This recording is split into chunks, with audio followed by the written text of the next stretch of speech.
we have before us the opportunity to forge for ourselves and for future generations a new world order, a world where the rule of law, not the law of the jungle, governs the conduct of nations. When we are successful, and we will be. When we are successful, and we will be. An order in which a credible United Nations can use its peacekeeping role to fulfill the promise and vision of the UN's founders.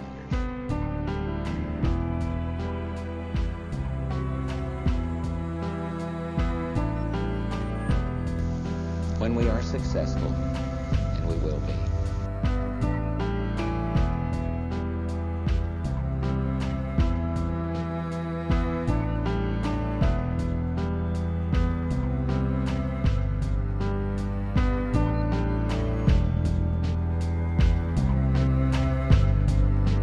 Chapter 13. And I stood upon the sand of the sea, and saw a beast rise up out of the sea, having 7 heads and 10 horns, and upon his horns 10 crowns, and upon his heads the name of blasphemy.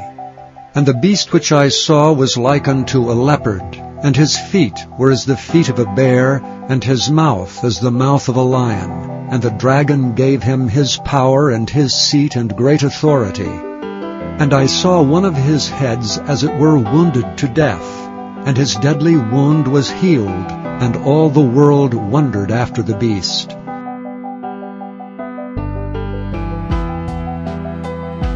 Now remember, all means what? Good. Is somebody saying all means all? Brothers and sisters, all means all. Last I knew, all means all.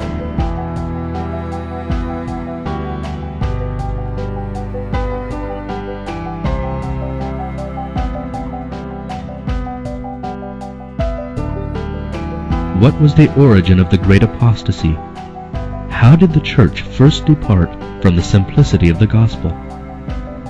By conforming to the practices of paganism to facilitate the acceptance of Christianity by the heathen.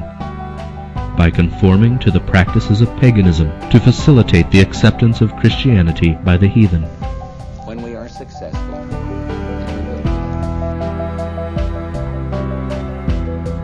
Babylon is said to be the mother of harlots.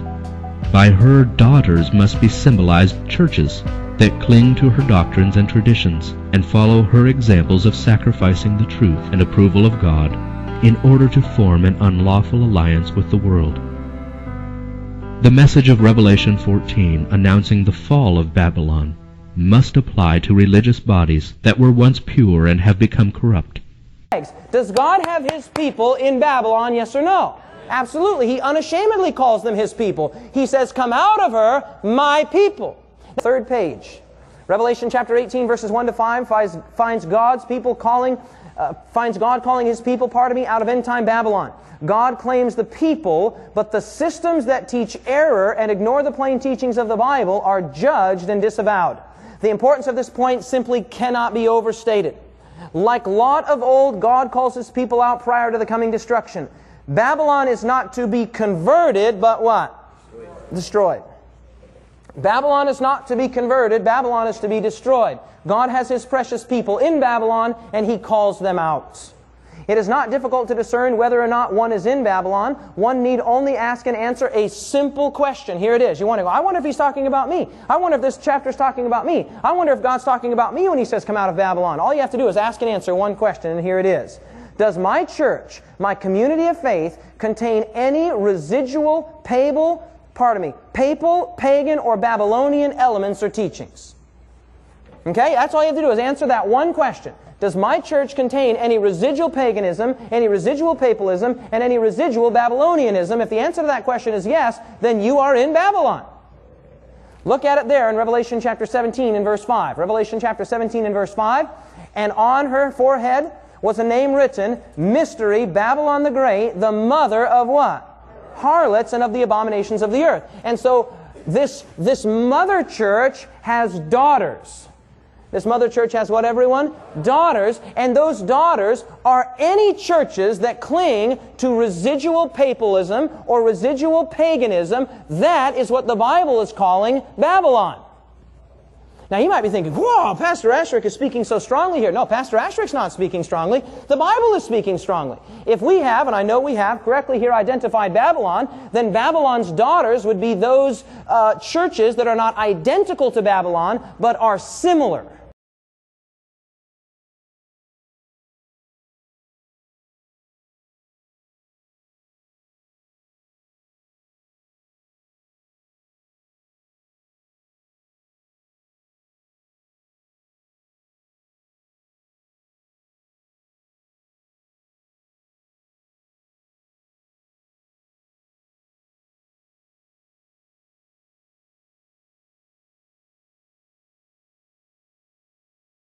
Welcome to Anchors of Truth, the Unclean Spirit series with John Lomaking. Matthew 16, verse 26 reads as follows: For what profit is it to a man if he gains how much? The whole world and loses his own soul?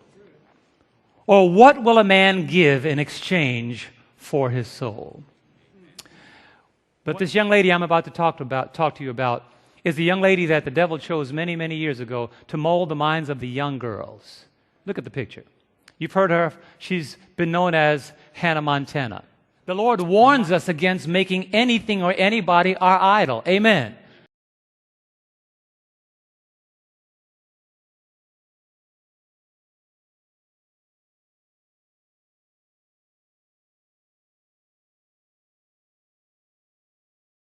They never thought that one day Hannah Montana will make her mind and establish her allegiance on the dark side. And you know what happened to all those millions of young ladies? They follow her over like the Pied Piper of Hamelin. They follow her from light to darkness. Or more specifically, from darkness that they could not perceive to darkness that is now obvious.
But look at another one that's in the music industry, gained in applause and a lot of adoring fans, and is one of the biggest artists today.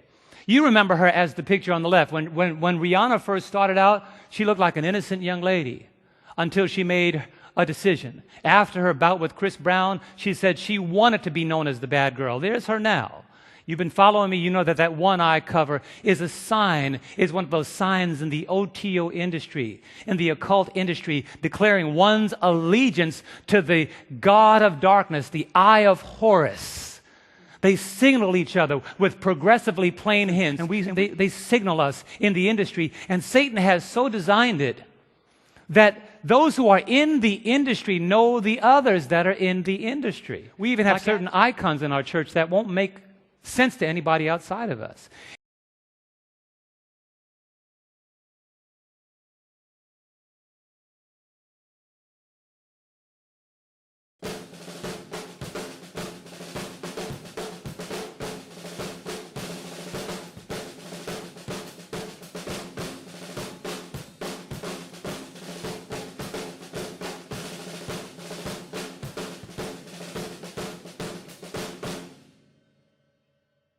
allegiance to the God of darkness, the Eye of Horus.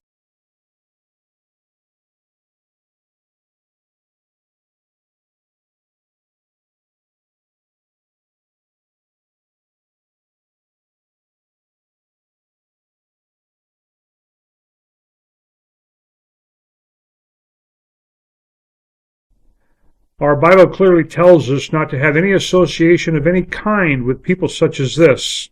Ephesians 5, verse 11 tells us, "And have no fellowship with the unfruitful works of the darkness, but rather reprove them." This being the case, we cannot hesitate to ask a very serious question.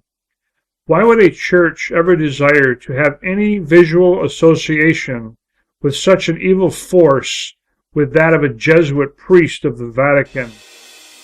Yet this seems exactly to be the desire of the Seventh-day Adventist Church. Could it be that this church has been infiltrated by the Society of Jesus from its conception? The influence of such a society has been a driving force, leading the church to where it is today. Is this why the visual influence is so rampant within the Seventh-day Adventist Church?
Down in the very center of St. Peter's Square, you see an Egyptian obelisk. That came from Heliopolis, which was the center of sun worship on the north of the African continent. Rather than converting the world to Christianity, the world cloaked with a form of righteousness walked into the church. Christianity and paganism were now combined. The emblems of the sun are often found in the art of the Roman Church, portraying paganism combined with Christianity. At the very heart of the Vatican complex in Rome lies an immense solar wheel, a cross within a cross. In the center of this wheel is an obelisk, a symbol associated with sun worship. The obelisk represented the male organ of reproduction. So this mother church has daughters. This mother church has what, everyone? Daughters, and those daughters are any churches that cling to residual papalism or residual paganism. That is what the Bible is calling Babylon. The Eye of Horus is an ancient Egyptian symbol of protection. It also gives you royal power. You'll see how this is prevalent in the hip-hop industry today. It also gives you good health, but there's something else amazing about it. This is the God they say that hears their prayers when they pray.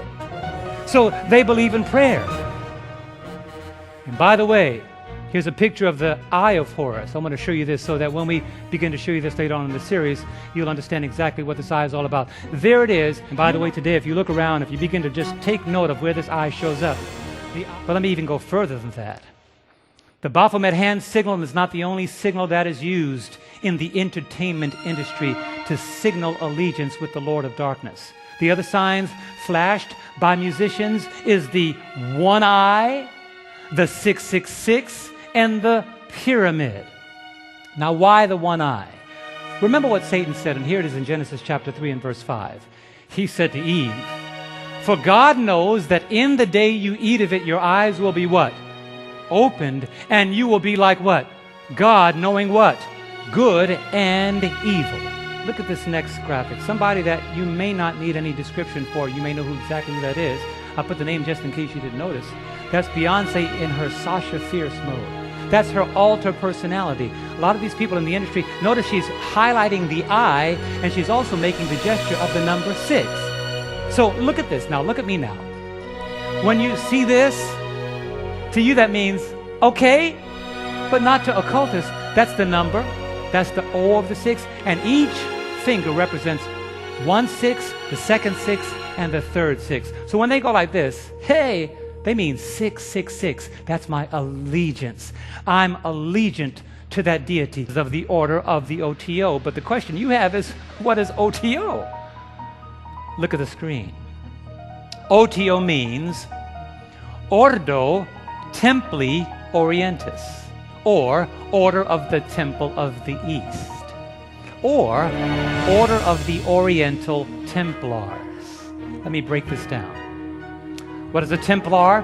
Templars were a Western Christian military order that during the 11, 12, and 1300s were endorsed by the Roman Catholic Church. It was through this order that they carried out many of their inquisitions to find out who was allegiant and who was not allegiant to Rome.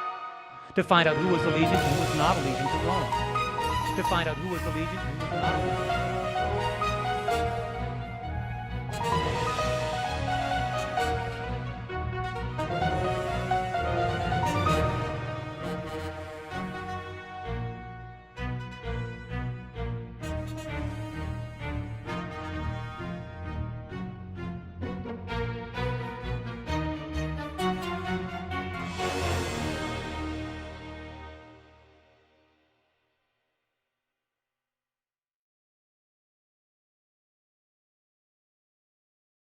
To find out who was allegiant and who was not allegiant to Rome.